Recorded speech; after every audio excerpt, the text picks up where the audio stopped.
Right. Very warm welcome, everyone, to Education South Asia seminar.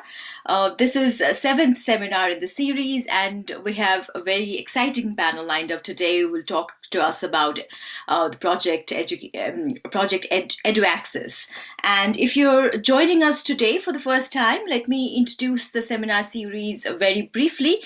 Since July last year, we've been running this series of seminar on the theme of education in South Asia, and this seminar is a continuation of conversations from our online conference organized in July 2021 titled Rethinking Education in Post-Pandemic South Asia.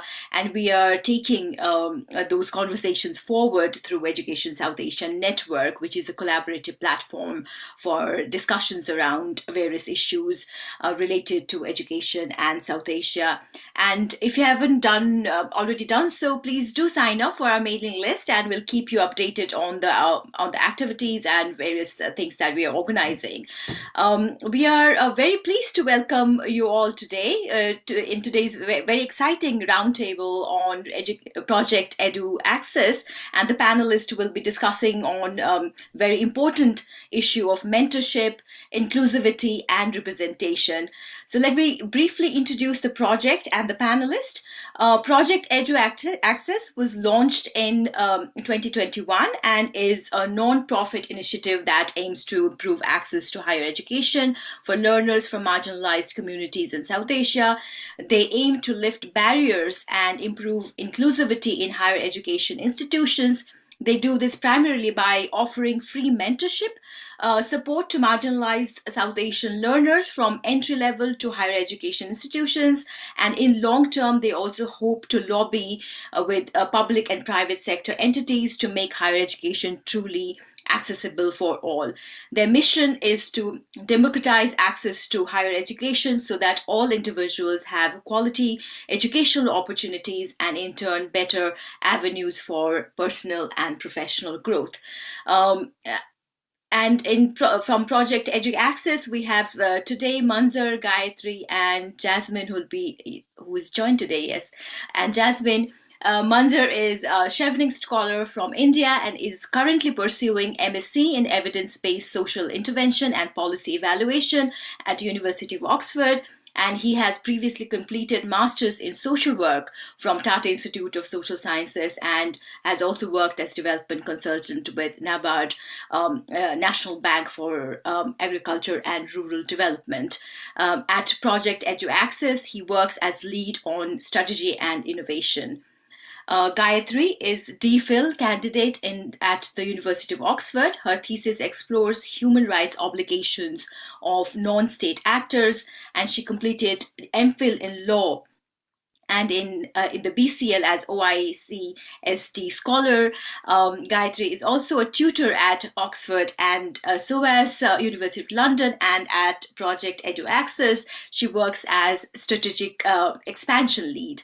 And Jasmine Noor Hafiz is an incoming candidate for MSc Economics for Development program at Oxford University. She's currently working as research assistant with John Rez and is also associated with National Coalition on Education Emergency.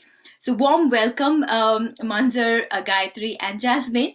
And it'd be wonderful if you could tell us a bit more about Project EduAccess. And to all our audience and participants today, if you have any questions, please put them in the chat box and we'll take them towards the end.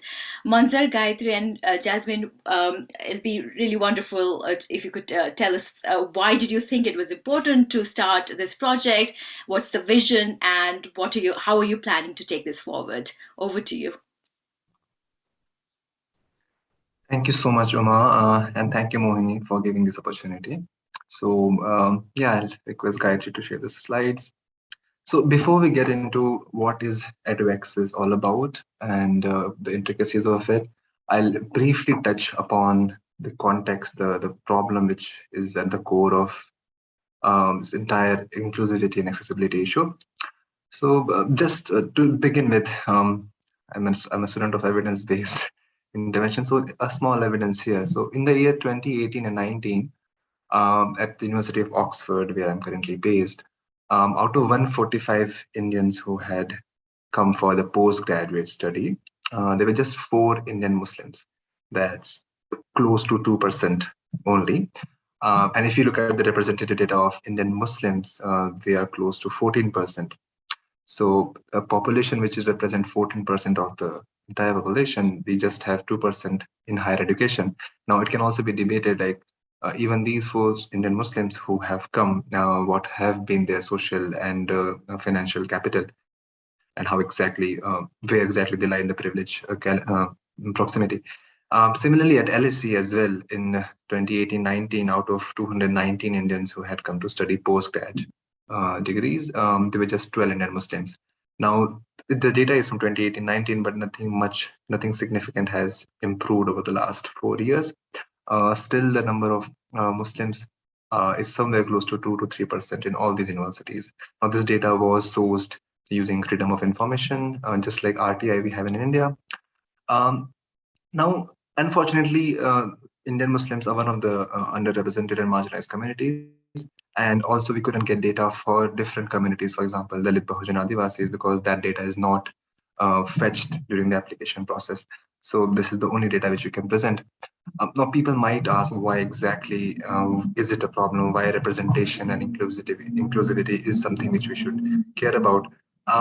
There have been quite a few studies which have very specifically talked that if there are learners who come from backgrounds of low income and who have limited resources, even in terms of family knowledge and even in terms of social capital, it's very difficult for them to go through the selection process, application process, and even for me, it was really difficult to even think of getting into Oxford. If I can just share a very small example, the first person whom I knew personally came to Oxford was back in 2016. Now this person has amazing profile, gold medalist, and everything. Now look at the idea of dreaming to coming at Oxford is very unattainable at times. That the first time he called me from the number of UK, it had London plus double four. I was so happy to look at it. I just took the screenshot, like, wow, somebody from London is calling me. I did not at that point. This was a very unattainable dream. So the fact that even you think about it, even you have conversations around it in your families, in your circle, is also a privilege. So yeah, that's one thing. The second point about why representation of different identities is important in universities, again, quoting a study that when people from these marginalized communities come to campus spaces like Oxford, Cambridge, LSE, Harvard, they often get overwhelmed by the kind of culture that has been set around colleges, okay, which has been predominantly set by either upper middle class, upper class, and even if they feel there is invisibility of different peer groups from their identities, they become very overwhelmed by it. So that's not just entering into universities. If by some support they enter into universities, their survival is also difficult there. So this talks about the context. Now, when you look at the larger understanding of why representation is important, it's very important when we talk about an equal and just society, that we bring voices from every corners to the table. Now, unfortunately, the world functions this way, that these institutes of higher, for example, Oxford and Cambridge, or Harvard, or even any universities which are abroad, they have a platform, they have a global platform. And when we talk about global platform, it's very imperative, it's very important that we bring in each and every person, the lived realities of different marginalized communities. It is needed to be narrated not by people who are from different communities, but themselves.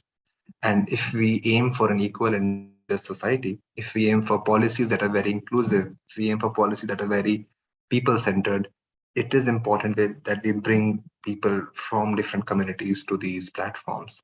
Now, that is why we personally feel that representation is important, because if you are aiming for an equal and just society, there should be representation from each and every section of the society. So that's largely the context. That's largely the problem we are dealing with here. And leading to this, we can move to Project EduAccess. So, as previously mentioned, EduAccess is a humble effort. It's a modest effort to improve inclusivity in higher education institutes by removing different barriers from marginalized communities. For example, as you can see, that systematic barriers through cost, information, and dispositional barriers. So how exactly we can work towards it? We aim to work towards it by providing free mentorship, expert mentorship, support, and guidance to learners in South Asia. Right now, we are focusing on India. That's because this is a pilot project right now. Slowly, gradually, as we move and we learn from mistakes and achievements, we will be moving to different South Asian nations. So in a nutshell, we are trying to improve inclusivity in higher education institutes, primarily in the UK first, and slowly we move to different universities, different countries, and we are supporting marginalized communities from South Asia. Can we have the next slide? Thank you, Gayatri. So for the year 22-23, this is the current application cycle, we have started taking applications, and we are primarily looking for postgraduate degrees only. We can provide our bandwidth is currently allowing us to focus on postgrad. That includes PhD as well in the UK. Now, the different communities which we have identified based on social, economic, and geographical disadvantages, we are working with Indian Muslims, Dalits, Bahujan, and Adivasis, Kashmiris, person with disabilities, women, LGBTQ, Northeast learners, Indians, and economically disadvantaged. So if any of the learners who fall into these identities, they are most welcome to apply for the mentorship program, and it's free of cost, and we'll be providing one-on-one mentorship to them. Can we move further, Gayatri? Yeah, so that's largely been about the introduction of EduAccess. Now I'll request Gayatri to touch base on the unique features. Thank you. Sure. Thank you, Manzer.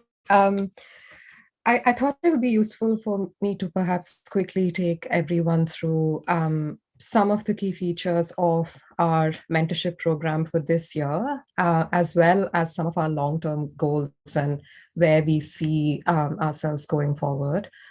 So like Manzer said, this time our mentorship program is very much focusing on improving access to postgraduate degrees, postgraduate education at universities within the UK.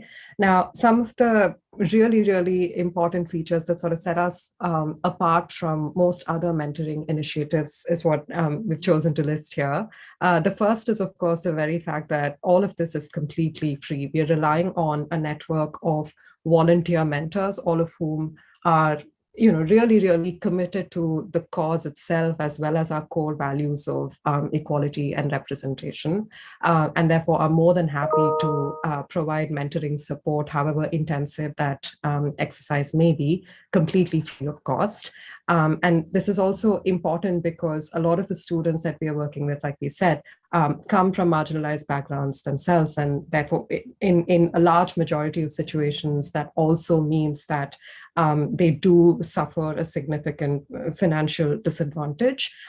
So yeah, like that in itself happens to be quite a significant barrier to them making it to higher education institutions. So we definitely see that as an impediment to higher education itself. So naturally, our mentoring program is completely free of cost.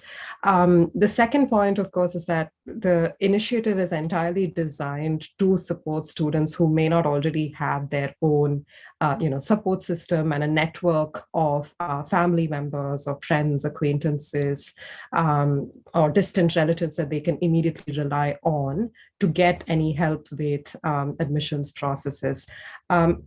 Like I myself come from quite a privileged background in India, and I myself benefited quite a lot from the support that I had from seniors at the university where I completed my undergraduate education. So I very much recognize, and I'm sure this is pretty much the story of every person who has made it to a higher education institution abroad, that they do tend to have support with respect to these application processes from somebody or the other. And that's what really, gives them that edge over other applicants to make it to universities abroad. A lot of students from marginalized communities, simply by virtue of the fact that they don't have a lot of social capital, may not have networks of this nature, which is where we see ourselves doing a sort of a gap filling exercise and provide this form of support and networking ability for a lot of students, learners coming from marginalized communities. So like I said earlier, we have a lot of volunteer mentors. To be honest, this slide has not been updated, if I may be so bold. So when we started off, we had 160 volunteer mentors who immediately signed on to help with this initiative. But after we launched the mentorship program and gained some visibility, more and more folks have signed up to do this work. So now we have a lot, like I would think like more than 200 people who have made successful applications to universities abroad, and I'm more than happy to share their experiences with our mentees and help them through this whole process. But the important fact is that a lot of our mentors themselves come from marginalized communities, so they have faced unique challenges, but come past those unique challenges and made it to universities abroad. So we think it's important to have mentors who come from marginalized communities themselves, precisely because they might provide a more conducive environment for our mentees to benefit from this program. For our mentees, they may be more relatable individuals who understand the challenges that they are facing, and therefore may be able to provide a more useful helping hand than most others, which is why we are incredibly grateful that we have so many mentors from marginalized communities, who are really just paving the way for more students from their communities to, make it to universities abroad, gain access to, good quality education and give back to their communities. And the final point, of course, is that we very much endeavor to offer support throughout the application cycle for as many universities as somebody would like to apply to, as many courses as they want to apply to, as many scholarships as they want to apply to. And we'll, of course, start off by providing support even with respect to identifying the universities and courses that they want to apply to, and right till the end, seeing them through that application process.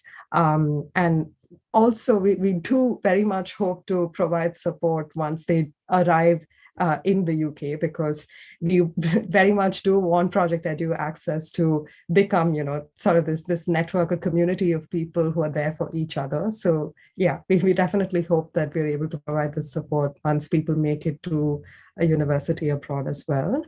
But just very briefly on the structure of our mentorship program, like I was saying earlier, my PowerPoint has its own mind. It just navigates to other slides occasionally. Anyway, yeah. So in terms of our one-on-one mentorship, we thought it would be useful to match every single mentee with two mentors. One would be a personal mentor who is belonging to the same marginalized community or identity as the mentee themselves. So they may be able to relate to the unique challenges as well as the lived experiences of that mentee. But secondly, we'll also assign each mentee a professional or technical mentor. And this will primarily be someone who has experience with the specific course or discipline that the mentee is interested in pursuing here at a UK university. But apart from this one-on-one mentorship program, we also plan to organize free for all, open to all bespoke workshops and sessions on various application process stages. So this may include stuff on drafting, and presenting your work experience, your education, etc., well in a CV. How do you write a statement of purpose? How do you write a personal statement? How should a writing sample look? How should a research proposal for a research degree look? What kinds of things should one bear in mind when they are stepping into an interview for a scholarship? And of course, one of the other things that does tend to weigh a lot on our minds is the English language test. So providing support and letting people know that there are some instances where some universities where you might be able to seek a waiver of this English language test requirement, or also provide other forms of financial support to ensure that people are able to take their English language tests. And also, thirdly, provide training support so people know what to expect at an English language test, is all the forms of support that we are currently thinking of providing. So that's briefly the mentorship program for this year, for 2022-2023. But what's more? There's a lot more. Like Manzer was briefly mentioning earlier, this is very much just the first step. Like, our pilot initiative started in 2021. And since that went off well, we slowly scaled it up to include like more students from marginalized communities across India. So let's see how this goes this year. But we very much hope to expand our mentorship program beyond, the focus of the program for 2022-2023. We definitely want to provide mentorship support for admissions to more universities abroad, specifically ones that are also outside the United Kingdom.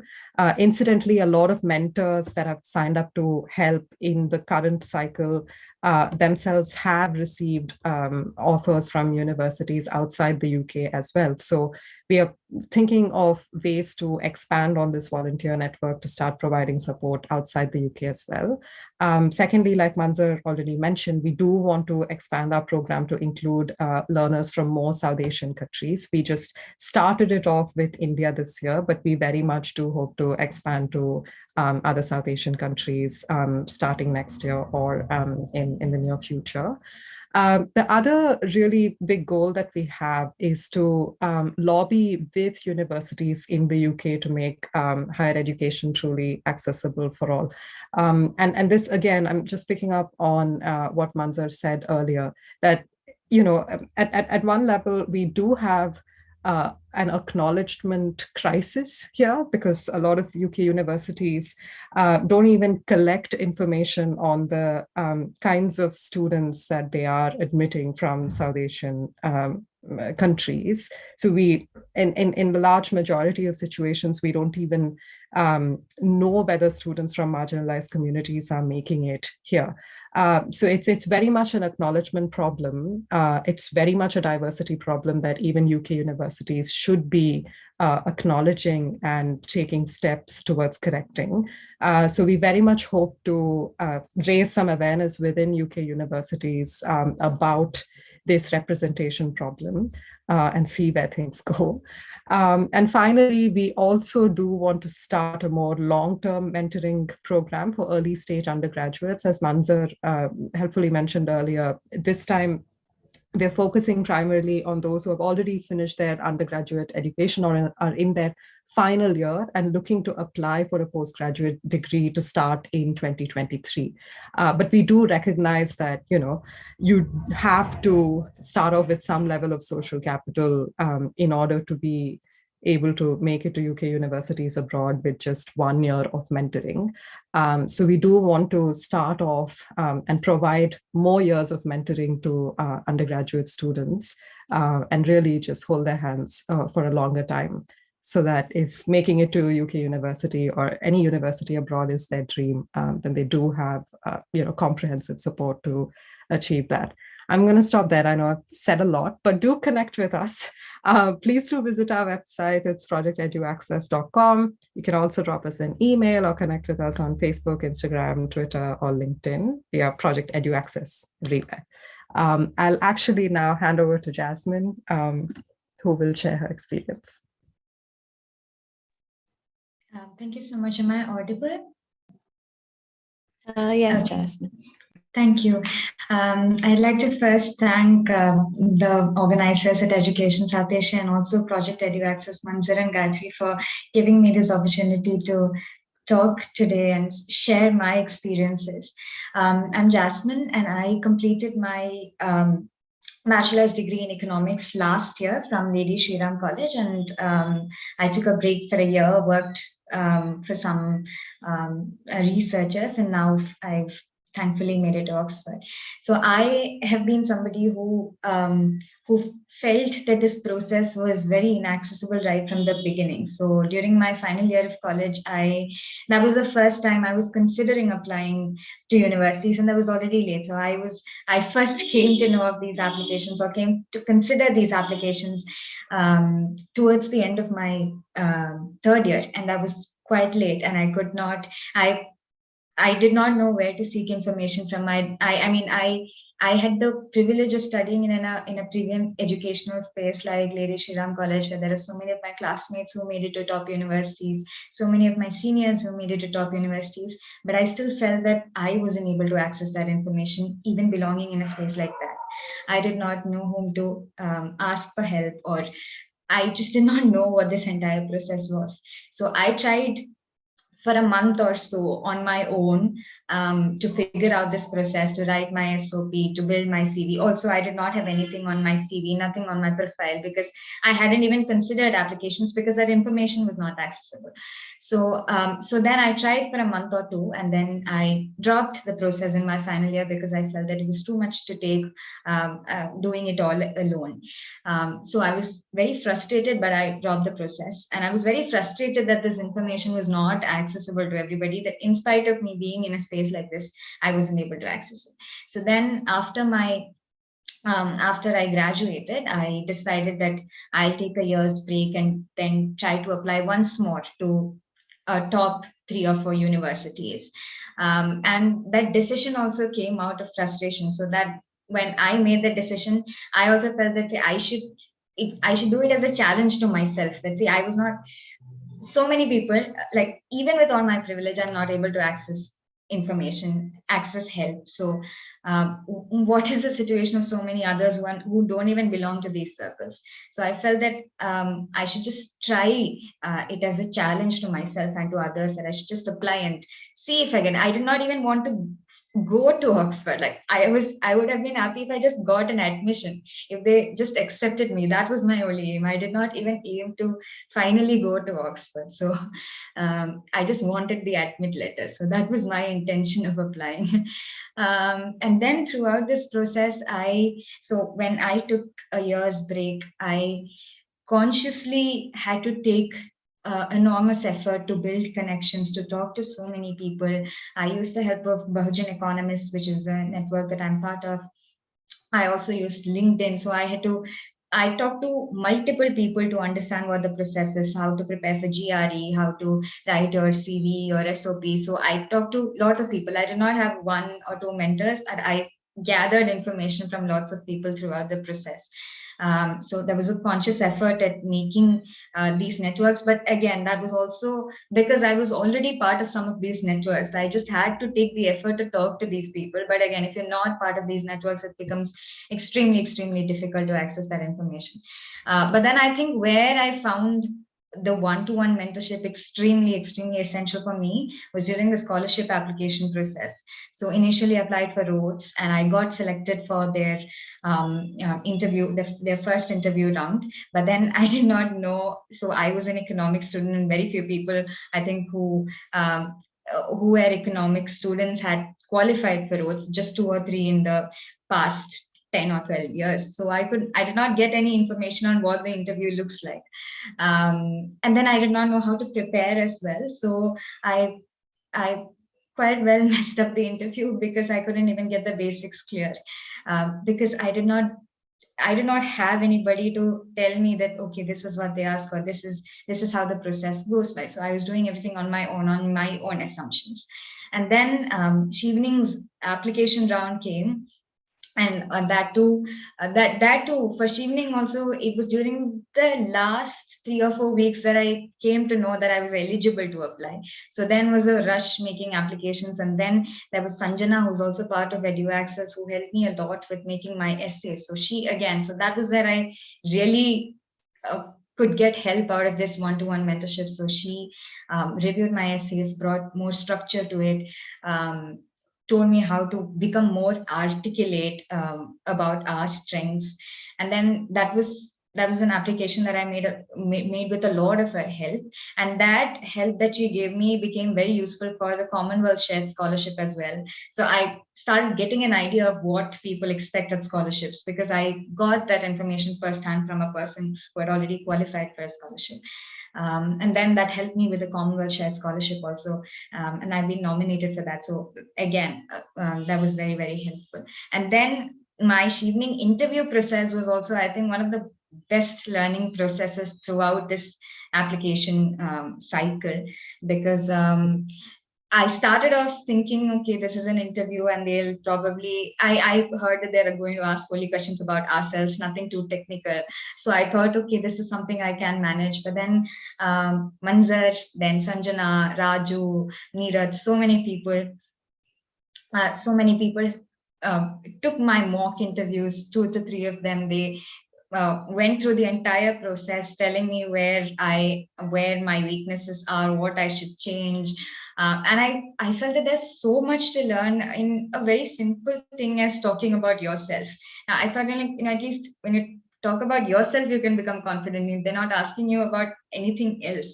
But even in that process, I could learn that there was so much to learn from the expertise of another person, so much that they can teach you throughout the process by handholding. So again, I don't know about the Chevening interviews results, but it was a process that I find myself very satisfied and very happy about, because that entire mentorship process was a big, big learning experience that I'm going to take forward in all of my future, in the other professional aspects that I'm going to engage in as well. So yeah, so that has been broadly my experience of mentorship, and it's been very, very useful to me to have people support me and handhold me, and very lucky, in fact, to get so many and find so many people as well. But yes, so I think having a person that you can rely on, or having people that you can gain this information from, is extremely critical in the application process. But it's also an extremely difficult thing for a lot of us when you are not already part of these circles. So when I think EduAccess is doing like amazing work by making this knowledge and making this expertise that's otherwise limited in closed circles, they're making it more accessible to everyone and making sure that everybody gains access to people who can help them. So I think that's extremely important, and that's an amazing work. So yes, I hope that through EduAccess and through other initiatives as well, there are more people who are able to finally access these spaces, and that there's more diversity and representation in the best educational spaces of the world. Yes, thank you so much again. Thank you so much, Jasmine, and thank you so much, Manzer and Gayatri, for sharing your work. It's so inspiring and exciting to see the kind of work that's going on in this field. And thank you, Jasmine, for the honest account of your own experiences and how this made a difference to your application as well. So there are some questions that have come in, which are sort of technical questions around scholarships. Before that, I was just curious, if I may ask a question here, just about how you sort of reach out to, places where maybe there isn't as much sort of, internet access or social media kind of penetration. How do you sort of access some of those regions? Or is there something that you're doing in person for outreach? How are you sort of reaching out to diverse communities and, trying to sort of, reach as many people as you can through this? Just if you could speak about that, then I'll pick up some of the questions that are coming in. Thanks.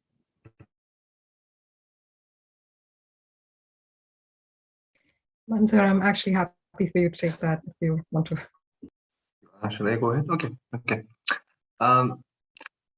So Mohini, we have started with the in-person outreach. So we had a latest outreach session in Kashmir University.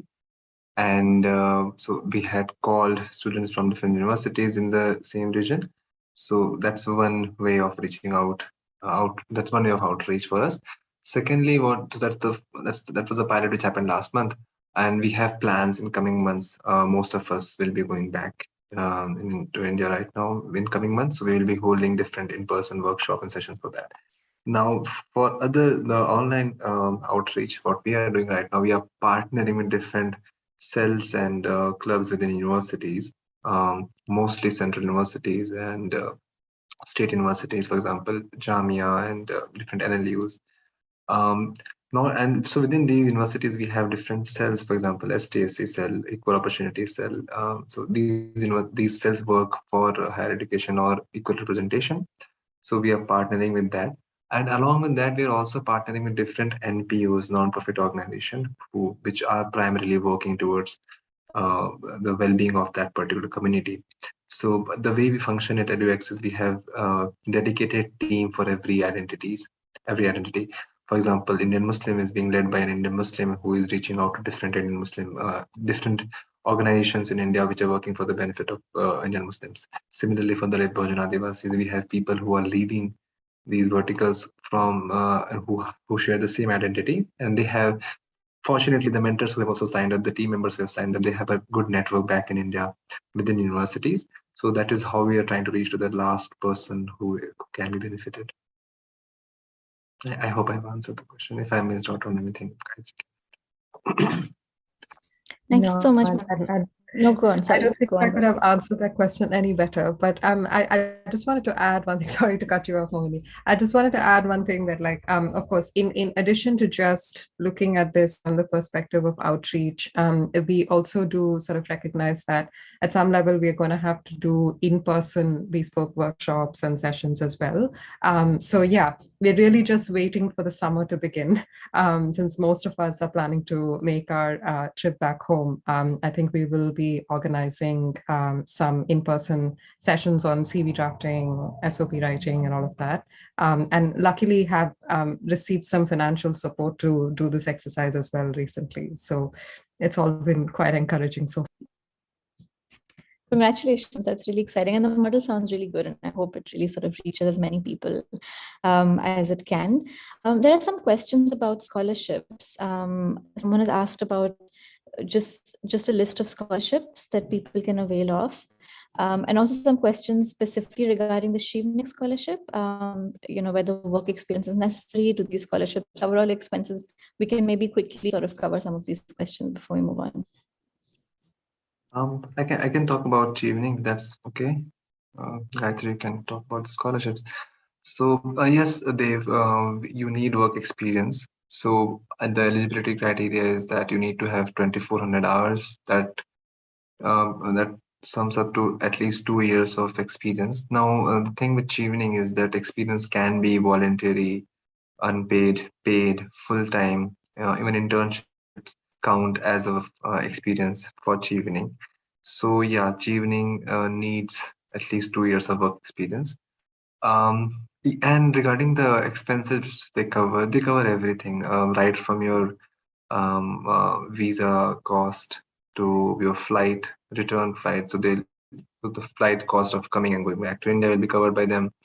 Upon arrival, you'll be getting a decent amount. And then every month they pay you a stipend, which takes care of your living expenses, and the tuition fee is directly paid by them to the university. So if you get Chevening scholarship, you don't have to spend anything from your pocket. Everything is covered. Yeah, even while the COVID outbreak was there, it's still there. So they were also covering your RT-PCR test costs, and even when India was not in the red list. When India was in the red list, if you were coming from that, they were covering their isolation and all of those costs as well. So yeah, they cover almost everything, if I'm not wrong. Yeah. Thank you.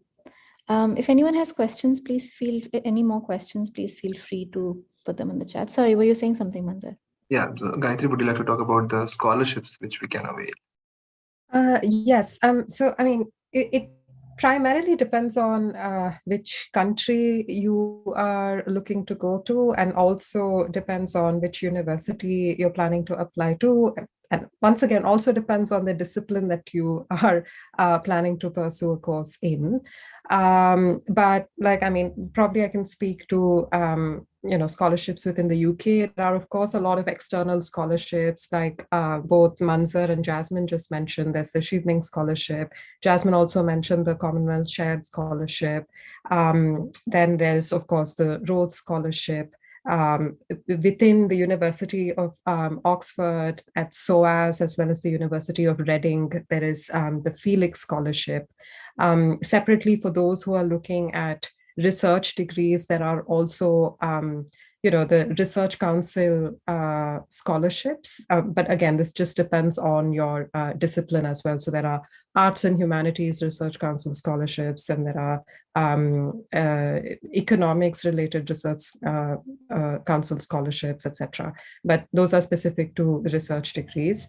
But separately also universities, and in a collegiate university like Oxford or Cambridge, even colleges have scholarships that are specific to South Asian students, or even students coming from India. I myself benefited from a scholarship of this kind when I did the BCL as well as the MPhil here at Oxford. The Oxford India Centre for Sustainable Development at Somerville College has a lot of scholarships for Indian students looking to pursue their postgraduate studies abroad. And this includes one-year master's degrees, largely in the social sciences. It also includes DPhils or PhDs and research degrees, broadly related to sustainable development as an area. So yeah, there are a lot of options. It primarily just depends on which university, which country, and which discipline you are looking at. So if you have like more specific questions, we can definitely consider those. Thank you, Gayatri. I think the person who asked the question has put in their specific details as well, but I think you covered all of that. So thank you so much. There's another question by Nida about, can we apply in more than one program in the same university, considering applying through a scholarship? Yes, if anybody would like to take that question up, please feel free. Yeah, hi Nida. Yes, you can apply to multiple programs. Now, again, giving example of Chevening. So Chevening has this rule of you can select at least 3 university courses. So it can be in the same university or different universities. As long as you are able to justify why exactly are you applying to different courses within the same department or university, I think that's okay. Same goes for Commonwealth. If Jasmine can add to that as well. So you can have multiple programs in the same university. For example, when I had applied to 2 courses in my department at Oxford. One was evidence-based social policy, and the other was comparative social policy. So if I could draw a similar, a parallel to why exactly is this course relevant and how are they aligning together, I think that's okay. So yes, you can apply to different programs.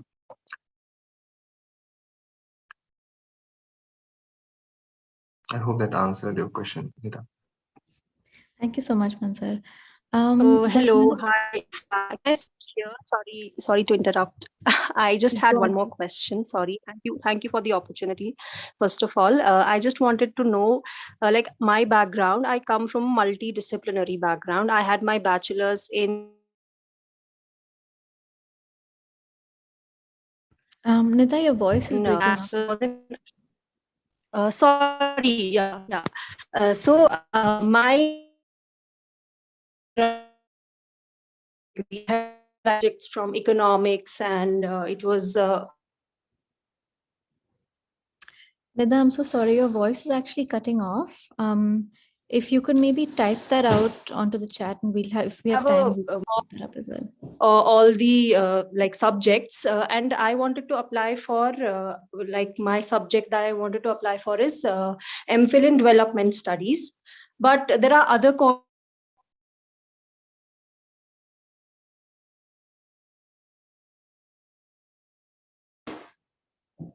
I'm so sorry. We'll have to sort of. Nida, I think you're getting cut off in between. Manzer and Gayatri, could you catch that? I mean, from what I could deduce, is like maybe you have different background. For example, your undergrad course was different, then you did a different course, and now you're trying to move into development studies. Correct me if I'm wrong, Nida. Nida, if you could type that out for us, that'll be helpful. You can just type it in the chat and maybe we can take it up next, Manzer. Yeah, there are some more questions that have come in. One is from Anjali, who asked, does the mentorship program also help with choosing which course aligns best with what you're looking to do in the future? Gayatri or Manzer or Jasmine, if anybody would like to address that. Gayatri, okay. Yes, Anjali, we do, even if a person has a fair bit of idea, even if the person, or if they have not decided yet, our mentors will be helping you. They will be suggesting you courses, suggesting you universities, and then it will be on your understanding that what you want to take it further. But yes, we will be trying our best to suggest you suitable course for you. So like just for some more context, the application form that you fill basically asks you to provide us all of this information. There's a question asking you like at which stage of the application process you are. Are you struggling to identify a course, or have you already started drafting your SOP, etc. So whatever stage of the application process you are in, we are there to provide you support. So if the very, very preliminary form of support that you need is with identifying a course, I think the bare minimum information that we'll need is like just the broad discipline that you're looking at. So is it social sciences? Is it STEM? Is it humanities? If you can give us a sense of that through your application form, I think we'll be able to connect you with a mentor who's willing to, sit down with you and have a conversation about all the options that you have. Thank you, both of you. There's another quick question by Anaga, who says, is it essential to secure a university admission before applying to scholarships like Chevening or the Commonwealth? Jasmine, would you like to take this? Go ahead. No, it isn't necessary that you have a university admission. For Chevening, you can, so you complete your application in November. So you just have to enlist the courses that you intend to apply for. Then you can complete your applications later on as well. But you'll have to have the admit finally when you get the scholarship. But yeah, for application, you don't need it. So Commonwealth also. So two things. There's a Commonwealth shared scholarship where you don't need to have an admit. You can just apply even before getting an admit from a university. But there's a Commonwealth Master's Scholarship, which requires you to have an offer letter in order to apply. So these are two different scholarships. And for the Commonwealth Master's Scholarship, their application ends in around November. So you need to have an offer by then to apply. But for the shared scholarship, you don't. Yeah, just to add to this, and just be very careful with the Commonwealth Scholarship. Their timeline is very mismatched. Like you cannot expect. During our time, it was till January and February. I think in Jasmine's time, it was in November only. So just constantly look at the Department of Higher Education in India, so their website, HRD Ministry. So they keep updating it. So just be careful with that. And if required, you can also call them and ask what is it. Yeah, I think someone has raised their hand. Yeah, thank you. Those were really good tips. So we're going to move on from there. There's a question from Rhiannon. Rhiannon, would you like to come in and ask a question? Hi, thank you so much. Sorry, it's a little long to put in the chat, so I thought it'd be easier if I just explained it. Thank you so much for your really interesting presentation, and the project's so amazing and so very much needed. My background, I'm a nurse, but I'm also a PhD student over at King's College in London. And I'm looking at the experience of Nigerian migrant nurses who come to engage in higher education in the UK. And so one of the things that I'm looking at is around so much access, which is incredibly important. But what happens after people actually get into university, and how do people engage in education when it's actually often very different to the experiences that people have had in their home countries? And you mentioned a few times about social capital, which is obviously very important, especially in the kind of elite and Russell Group universities. My focus is more on cultural capital. So actually, how do we know what we know, and how do we engage with that? And I was wondering if there was any kind of plans with the project that you have around supporting people to actually engage in the processes once they're actually admitted into universities. And how do we prevent it from becoming a tick box exercise that says, well, we have representation, therefore mission accomplished? Because as we know, that's not the end of the story. Actually, there's these huge attainment gaps that still exist and really need to be addressed. So I was wondering if you guys have any plans to take that forward.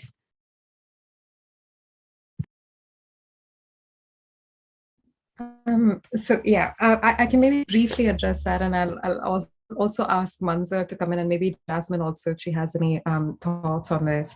To be honest, I mean, like we've also been having this conversation, and you may have noticed a little line on when Manzer was doing his presentation on the first slide, there was a little line about how, you know, the buck doesn't stop at just bringing people here, but it's also, you know, an issue that what happens once you get here? Do you have a community to rely on? And also, if you are exposed to a completely different culture back home, it can be quite a culture shock to walk into a university here. So how do you deal with that? So as a first step, of course, we think it's important to have a community of people that you can rely on, which is what we hope Project EduAccess, with its network of mentors as well as mentees, as well as all the, you know, some of us who are in sort of staff positions, although it's entirely voluntary, we're hoping that we become like this network, a support system for everybody who makes it to this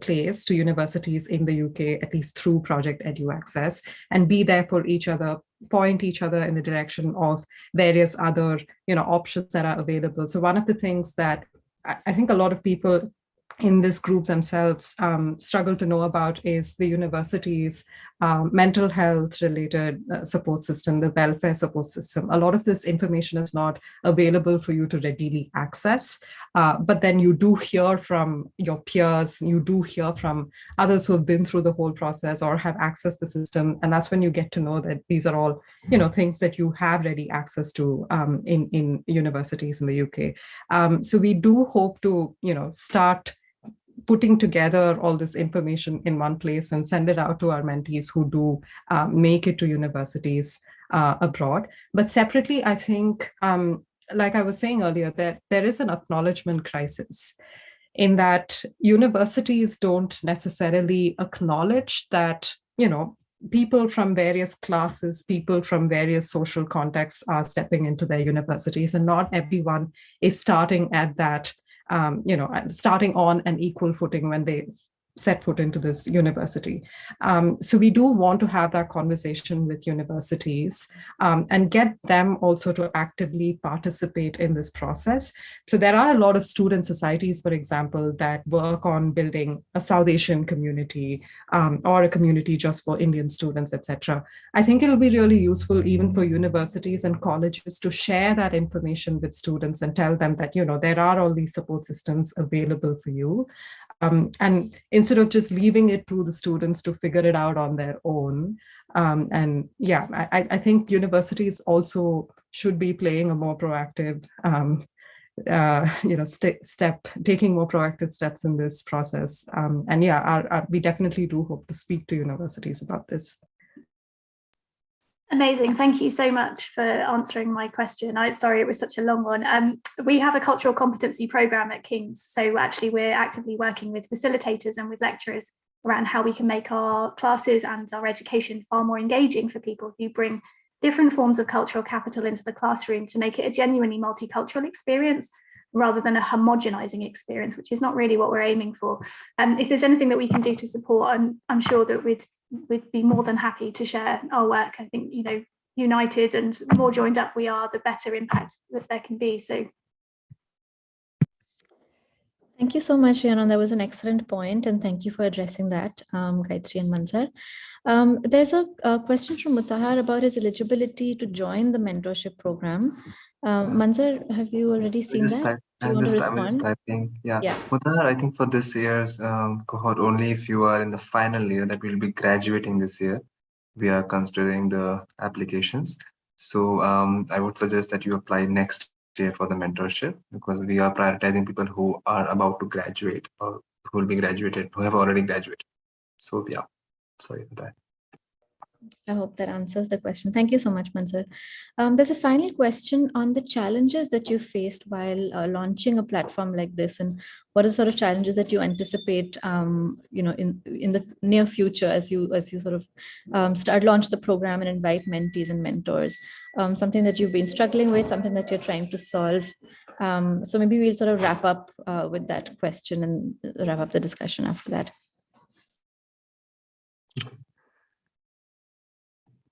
Okay, I'll go. Gayatri is quiet. Okay. I joined the initiative recently, so Gayatri has been more involved into this. So maybe after this, she can talk about it. But again, being a voluntary initiative, the biggest challenge which we feel we will be facing, we have faced, will be the high attrition rate. We do not know how many people will stay. And the thing with we were discussing that a few weeks back, that now we have gone public, there's no going back. Now the most important part is this initiative is dealing with aspirations and emotions of learners, and when all of this come into play, that there's no chance of messing it up. So that is the biggest challenge. So we are in the constant hunt for mentors. We are constantly trying to reach out to more and more mentors, so that we have surplus, but we do not have deficiency. That's the point. We cannot have less number of mentors. That is one challenge which I feel. And obviously, while studying full time and managing all of this is a challenge. Unfortunately, all three of us have been diagnosed with COVID, and so all of this timeline has also gone haywire. That's natural. That's bound to happen. All these natural events, but running voluntary and ensuring that people stay, especially the mentors, they stay, is the biggest challenge in my opinion. Gayatri would like to add to this if she wants to. No, I mean, I completely agree that that's one major challenge, and just how we decide to scale this project is also a completely different challenge, because like Manzer was saying, like all of us ourselves are currently pursuing degrees here, so have to focus on those degrees while simultaneously working on Project EduAccess. So yeah, it's we don't really know. In terms of expansion, we have a lot of ideas, and we definitely do want to see all of them through. So yeah, like in terms of expansion, I think, and getting more people involved and invested in this project is something that we are definitely worried about, but yeah, definitely something that we'll think more about as well. Yeah. Thank you so much. Just before we wrap up the discussion, there are two more quick questions. One is about a potential PhD candidate, because there's no mention of PhD, they say, on the website. So are they eligible for the mentorship program as well? If there's someone who's looking to apply. Yes, Ramesh, you are eligible for the PhD program in the UK. Yes, so you can apply for that. And I quickly just saw Nida's message also. So yes, Nida, your background is actually interesting, and it builds a very strong profile for development studies and climate and public policy. So feel free to apply for the mentorship program as well, Nida. I'm sure you, if you haven't, just feel free to apply, and we will be helping you out with the course selection and everything. You have a very strong profile for that as well. So there's no worry about having a non-linear course trajectory. Even I come from an engineering and then social work background, so it's all right. Thank you. Perfect. Thank you for addressing both of those things, Manzer. Nikita is also asking, is there any possible way that we can support and be a part of such a great project? So I think we can wrap up with you telling us how all of us who are listening and who are here today can be a part of this and support the project in any way. Well, one big way in which you can support this project is that if you are currently pursuing a degree in a UK university, or have some experience with UK university admissions processes or scholarship processes, then please do apply to be a mentor with us. I mean, you don't necessarily have to be South Asian to be a mentor with us. Literally anyone can be a mentor with us. We have a process of vetting our mentors, and then we'll be in touch with you soon about being onboarded. I guess the only condition is that you will have to go through some sensitization training with our vertical leads, because of course you will be working with students from marginalized communities, and it's very important that all our mentors are sensitive to their identities and respectful of their identities. So there will be some sensitization training along those lines. But if you are in any way familiar with admissions processes, and please do feel free to volunteer and be a mentor. And the other way I think you can support us is by sharing, spreading the word about Project EduAccess within your networks, and encouraging people to become mentees if they are eligible, or even sign up to be mentors if they have experience with admissions processes. So do give us a follow on our social media channels.